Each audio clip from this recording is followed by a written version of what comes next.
saya mendapatkan pelajaran bahwa dari kedua agama yang kita pelajari ini, bahwa tidak ada satu ajaran agama diajarkan untuk membunuh. Ketika konflik terjadi, maka korban atau dampak yang terparah itu tentu perempuan dan anak.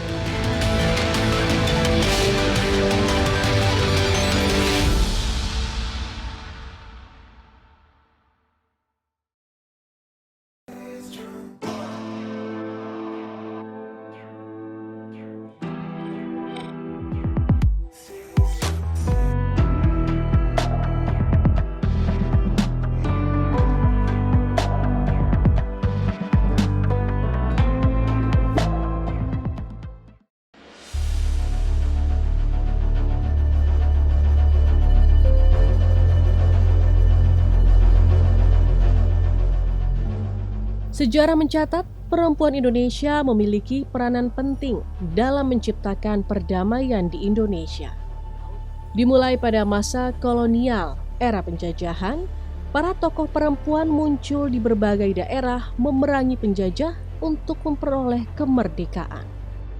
Yang pertama, barangkali kita berbicara masalah pergerakan perempuan di awal gitu ya. Kalau misalkan berbicara di awal, maka kita akan mengenal atau tahu beberapa tokoh kaum perempuan yang dulu berjuang melawan kolonialisme gitu ya. Kemudian masuk era pergerakan, ada berbagai macam organisasi perempuan yang akhirnya mereka tumbuh subur gitu ya. Karena apa? Karena mereka mendapatkan pendidikan. Jadi kunci dari pergerakan dan menjadi agen perubahan dari para perempuan itu adalah bagaimana mereka terdidik gitu, bagaimana mereka bisa mendapatkan pendidikan yang memang akhirnya mendorong mereka untuk apa yang bisa mereka lakukan dengan pendidikan yang sudah mereka dapatkan, dengan latar belakang berorganisasi, dengan berbagai latar belakang kondisi sosial, ekonomi, dan politik yang melatar belakangi mereka gitu kan, sehingga akhirnya mereka ingin berbuat sesuatu. Disitulah agen perubahan muncul, dan dengan adanya keinginan untuk memperbaiki khususnya untuk kaumnya, barangkali untuk perempuan gitu ya, maka mereka terus bergerak, berjuang bagaimana caranya supaya mereka menjadi agen perubahan yang akhirnya bisa kita rasakan sampai sekarang, bahwa kemerdekaan itu bisa kita rasakan baik kaum laki-laki ataupun kaum perempuan. Perempuan Indonesia juga turut andil dalam menciptakan perdamaian dunia. Untuk sejarah Indonesia ya, keterlibatan kaum perempuan di dalam perdamaian dunia barangkali itu baru masuk ke periode ke periode setelah kemerdekaan. Salah satunya misalkan dimulai dari KAAD, ada kaum perempuan yang memang ikut di dalam konferensi Asia Afrika. Konferensi Asia Afrika yang pertama kan memperjuangkan perdamaian dunia, di mana ada beberapa negara yang ternyata belum merdeka, padahal negara-negara Asia Afrika pada saat itu segerombolan gitu ya, udah pada merdeka, kok masih ada 2 negara yang belum merdeka gitu, sehingga akhirnya diadakan kongres. Nah, kemudian untuk periode berikutnya barangkali perjuangan perempuan gitu kan, kalau misalkan untuk masa sekarang itu jauh lebih banyak ya dilakukan gitu, bagaimana perempuan-perempuan sudah banyak mengadakan atau mendirikan organisasi atau terlibat di dalam organisasi keperempuanan, dan kemudian mereka berjuang di PBB, di Komnas HAM dan lain-lain, itu sudah sangat banyak terbuka gitu ya kalau untuk periode sekarang gitu. Kini peranan perempuan dalam agenda perdamaian terus berlangsung dengan menjalankan partisipasi aktif, salah satunya dalam penyelesaian konflik di Indonesia melalui pendekatan persuasif. Perempuan memegang peranan penting dalam pencegahan konflik, manajemen konflik, dan bina damai pasca konflik. Dan biasanya itu sangat akar rumput, sangat lokal, dan karenanya sifatnya kecil, ad hoc, dan kerap-kerap tidak terlalu dianggap. Dan karena itu juga seringkali upaya damai mereka gampang untuk dipatahkan. Tapi semangat mereka untuk menghadirkan perdamaian itu selalu bolak-balik akan muncul, dan mereka akan terus berstrategi juga, karena damai itu menjadi kebutuhan untuk survive, bukan sekedar sebuah aksi respon yang karena ada pikiran, oh ini strategi yang harus bagaimana untuk mendamaikan dan lain-lain, tapi kebutuhan untuk survive.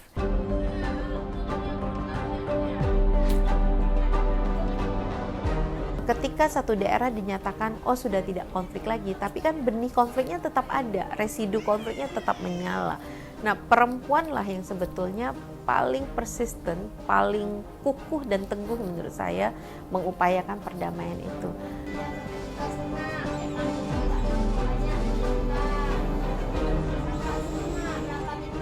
Pendekatan yang dilakukan oleh perempuan itu memang agak berbeda dengan pendekatan yang dilakukan oleh laki-laki. Tadi saya tekankan bahwa rasa kemungkinan lebih banyak dipertontonkan atau digunakan oleh para politisi perempuan dalam melakukan pendekatan untuk perdamaian gitu. Sementara logika akan lebih banyak digunakan oleh kaum laki-laki, kalau saya tidak salah begitu. Sebetulnya kan perdamaian itu harusnya menjadi agenda dari pemimpin ya. Beberapa konsep kepemimpinan kan sekarang berkembang terus gitu. Dari misalnya ada yang transaksional, kemudian ada transformasional. Nah, peran perempuan bila dia memiliki leadership atau sebagai pemimpin yang transformasional, itu biasanya akan menularkan kemampuan virus dia dalam menjaga perdamaian itu ke banyak orang gitu. Karena transformasional kan dia mencontohkan ya, dan apa yang dilakukan oleh beberapa tokoh penting negeri ini, terutama yang perempuan pun begitu. Yang saya lihat bila si pemimpin ini, pemimpin perempuan ini tadi menggunakan pendekatan transformasional, itu saya rasa dia akan dengan mudah membentuk sebuah atmosfer perdamaian minimal di lingkungannya sendiri. Peran tokoh perempuan sebagai pegiat perdamaian, khususnya di tingkat akar rumput, memegang peranan penting dalam menciptakan perdamaian, khususnya di daerah konflik. Tokoh perempuan sebagai pegiat perdamaian hadir, menggerakkan dan mengajak perempuan lain untuk bersatu menjaga perdamaian. Mereka bersatu di dalam organisasi perempuan yang kembali melahirkan perempuan sebagai pegiat perdamaian hingga ke dunia internasional. Kiprah besar perempuan sebagai agen perdamaian yang mampu menjaga perdamaian di Aceh dan diakui oleh dunia internasional adalah Suraya Kamaruzaman, Sang Bunda Aceh.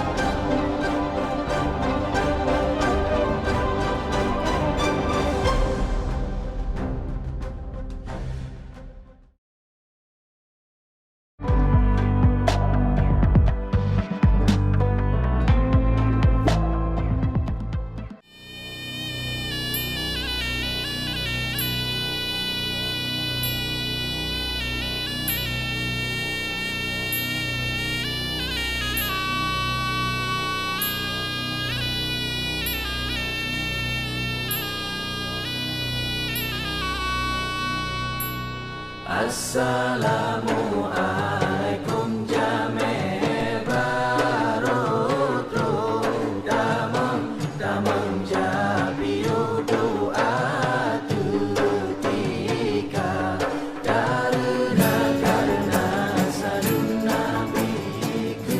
Perkenalkan, nama saya Suraya Kamaruzaman. Sehari-hari saya mengajar di Fakultas Teknik jurusan Kimia di Universitas Siakuala.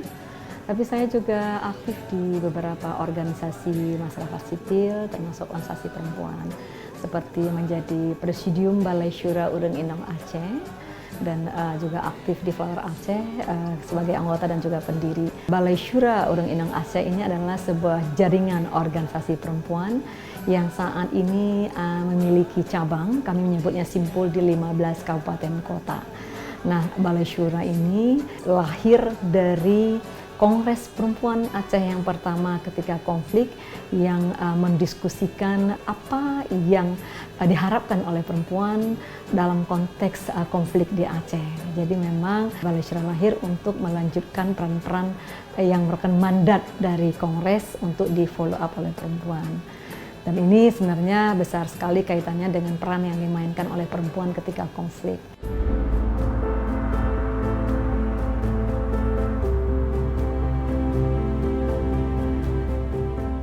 Pada tahun 1986, Suraya Kamaruzaman mendirikan organisasi perempuan Flower Aceh yang bergerak di tingkat akar rumput. Aceh kala itu sedang menghadapi masa konflik gerakan Aceh Merdeka dari tahun 1976 hingga 2005. Sejak berdirinya Flower Aceh, hingga pada tahun 1990-an, Suraya giat melakukan advokasi terhadap para perempuan korban konflik dan istri militan Gerakan Aceh Merdeka, GAM. Ia tak segan turun langsung ke hutan untuk melakukan advokasi. Pada tahun 2000, Suraya terpilih sebagai ketua untuk Kongres Perempuan Aceh untuk upaya mendorong penyelesaian konflik di Aceh secara damai. Saya pikir ketika kami hadir di situ, walaupun jumlahnya 500, mungkin waktu itu penduduknya 4 juta, karena kita datang atas nama organisasi, jadi bukan individu. Jadi 400 itu bawa gerbong masing-masing, ya itu sebuah kekuatan. Dan kenapa kemudian lahir Balai Syura untuk memastikan rekomendasi itu ada yang kawal berjalan. Dan makanya tadi yang saya sebut Balai Syura di awal ya, jaringan perempuan. Nah, kemudian kami ke Presiden, pengambil keputusan tertinggi. Saya tidak klaim bahwa kemudian kami yang membuat kemudian Presiden mengirim Pak Bondan untuk ketemu Abdullah Syafi'i. Tapi saya percaya suara kami mewarnai kebijakan yang diambil. Termasuk kemudian bulan 6 kemudian datang Henry Donat Center yang kemudian mendorong untuk memulai dibangunnya jeda kemanusiaan. Jeda kemanusiaan di mana berhenti perang sejenak untuk membantu kemanusiaan dan melakukan monitoring terhadap situasi keamanan. Nah, dalam konteks itu kami kemudian memberikan 10 nama kepada pemerintah Aceh meminta harus ada perempuan dalam tim jeda kemanusiaan. Makanya kemudian ada perempuan 2 yang mewakili pemerintah RI dan 1 GAM. GAM kami nggak bisa ketemu almarhum Hasan Tiro karena beliau ada di luar negeri. Kami kemudian ketemu dengan salah satu petinggi GAM, Hasbi, yang waktu itu sudah keluar dari penjara. Kami menitipkan pesan kepada beliau. Jadi lihat ketika perempuan punya ruang, karena kalau di Helsinki kan jauh, kami nggak bisa akses. Peran perempuan dalam penyelesaian konflik di Aceh dengan cara diplomasi, terutama di tingkat akar rumput, sangatlah besar. Keinginan mewujudkan perdamaian di Aceh sangat besar, berawal dari keinginan sederhana agar keluarga mereka dapat hidup damai. Termasuk dari para tokoh perempuan yang tergabung di organisasi Inong Bale atau pasukan perempuan GAM yang kala itu sepakat memilih berdamai. Tapi kalau memang kesepakatan kita udah oke, memang harus ada perdamaian, memang komitmennya seperti yang tertulis di dalam buku MOU Helsinki, kita ikutan damai juga. Karena damai ini kan kita bisa bersama dengan keluarga, bersama dengan masyarakat lagi. Kalau kita bilang perempuan berperan, kalau ini contoh ya kita lihat dulu tingkat di bawah dulu ya, kita lihat di bawah. Waktu konflik ini contoh. Kita perempuan, ini kita tidak berbicara mesti Inong Bale, pasukan Inong Bale. Kalau suami naik gunung, suami kita masuk GAM, yang bertahan di rumah, yang jadi tiang keluarga itu siapa? Perempuan. Pemerintah Indonesia dan GAM sepakat mengakhiri konflik dengan kesepakatan perdamaian pada 15 Agustus 2005 di Helsinki, Finlandia. Perjuangan Suraya dengan Flower Aceh masih terus aktif melakukan pemberdayaan perempuan di desa-desa. Flower Aceh bekerja di 11 kabupaten kota di Aceh. Untuk yang kita dampingi itu ada 1.200 kelompok perempuan akar rumput. Jadi tidak hanya perempuan dewasa tapi juga kelompok muda. Jadi kita menyadari bahwa penting regenerasi sehingga kelompok-kelompok muda juga kita intervensi. Hal yang paling utama karena gerakan yang paling dibutuhkan itu juga di tingkat akar rumput sehingga proses-proses pengorganisasian itu kita lebih kuatkan di tingkat akar rumput yang seringkali terabai. Flower juga melakukan diplomasi baik di tingkat nasional bahkan internasional. Jadi Kak Soraya menyuarakan bahwa ada persoalan di Aceh yang harus segera diintervensi dan penting penyelesaiannya secara damai. Jadi isu-isu penyelesaian secara damai ini udah sejak dulu disuarakan oleh Flower Aceh bersama jaringan gerakan perempuan di Aceh. Sehingga ada Pakat Inong Aceh yang saat itu merekomendasikan bahwa penyelesaian Aceh itu harus melalui perdamaian dengan cara yang damai karena perempuan tidak ingin ada lagi korban-korban yang jatuh. Sebab ketika konflik terjadi, maka korban atau dampak yang terparah itu tentu perempuan dan anak yang merupakan kelompok rentan di Aceh.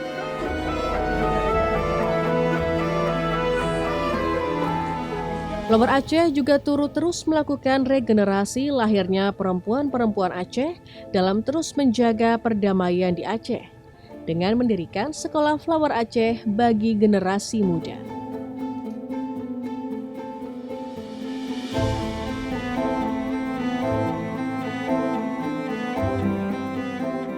Peran sebagai pegiat perdamaian juga dilakukan oleh Nerlian Gogali, tokoh perdamaian dari Poso, Sulawesi Tengah, yang terus merawat perdamaian di Poso dengan mendirikan Sekolah Perempuan Mosintowo yang memiliki arti sekolah kebersamaan.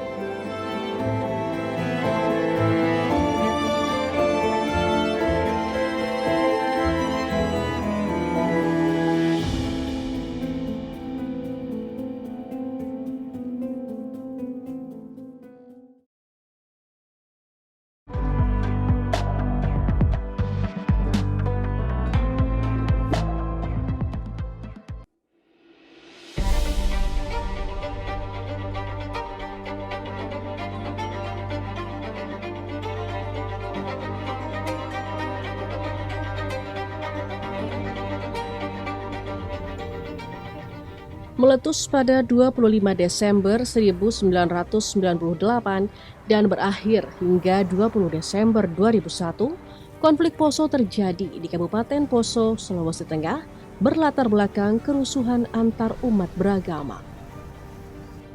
Konflik Poso menyisakan trauma berkepanjangan terhadap masyarakat. Adalah Nerlian Gogali, perempuan asli Poso, yang mengawali kiprah sebagai pegiat perdamaian di Poso. Diawali dari penelitian terhadap para korban konflik Poso yang membuatnya terpanggil merajut kembali persatuan masyarakat yang sempat koyak.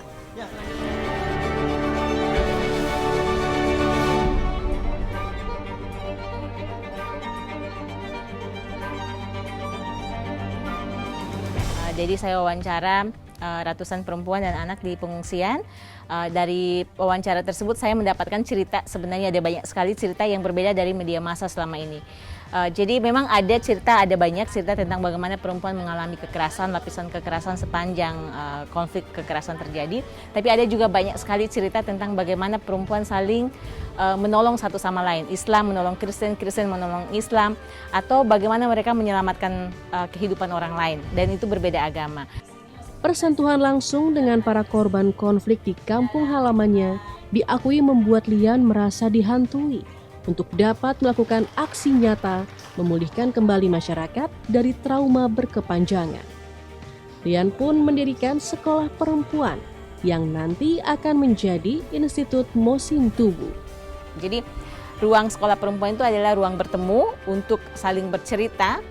Tentu saja cerita pertamanya adalah cerita kemarahan gitu ya, karena saling marah kan. Ini ibu-ibu yang berkumpul ini kan korban konflik semua, anaknya hilang, suaminya dibunuh, kena bom, rumahnya dibakar dan seterusnya. Di kelas sekolah perempuan kemudian ada sebuah kesadaran bahwa wah, bukan cuma Islam ya ternyata, bukan cuma Kristen ya ternyata, kita semua sama-sama begitu mengalami penderitaan di konflik Poso ini. Nah, salah satu peserta sekolah perempuan yang kini aktif bergerak di Institut Mosintowo adalah Martinche Balenoa. Martinche merupakan korban konflik Poso yang sempat memendam dendam pada komunitas yang berbeda dengan dirinya. Nah, dalam beberapa 1 bulan waktu belajar itu, saya mendapatkan pelajaran bahwa dari kedua agama yang kita pelajari ini, bahwa tidak ada satu ajaran agama diajarkan untuk membunuh. Nah, itu satu. Kemudian yang mulai membuat hati saya mulai luluh dari dendam, yaitu ketika kami sudah menyatu dengan dua komunitas ini, kami saling cerita tentang perasaan, bahkan pengalaman-pengalaman yang kami alami ketika konflik. Nah, ketika konflik, umat muslim yang ada di Poso, bahkan yang ada di desa masing-masing itu semua lari. Kemudian yang Kristen lari, yang muslim lari. Nah, kami bercerita ketika kami lari dari kampung, itu kami mengalami sama-sama penderitaan. Mengungsi dan rumah dua komunitas ini, Kristen, Islam itu terbakar. Upaya merawat perdamaian dan saling menghargai perbedaan juga menyasar anak-anak muda yang diharapkan bisa meneruskan perjuangan Lian dalam menyatukan kembali masyarakat Poso. Salah satu kunci bagi Lian untuk meraih atensi masyarakat akar rumput adalah penggunaan bahasa yang mudah dipahami untuk menerjemahkan ide-ide seputar perdamaian dan toleransi. Saya pikir perempuan ini memiliki peran yang sangat strategis dalam rangka membentuk kepribadian anak-anak mereka, sehingga dengan kehadiran ibu atau kaum perempuan, anak-anak ini tidak akan trauma dan bisa menimbulkan rasa percaya diri.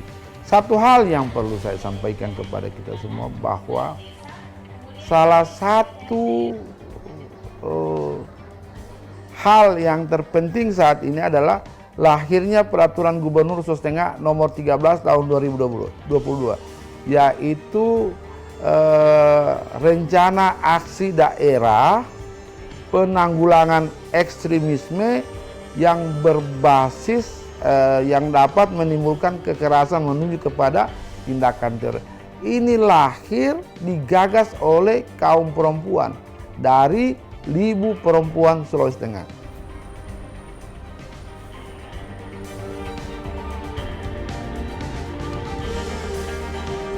Ya, LSM-nya Bu Lian ya memang banyak bergerak juga di bidang perdamaian Poso.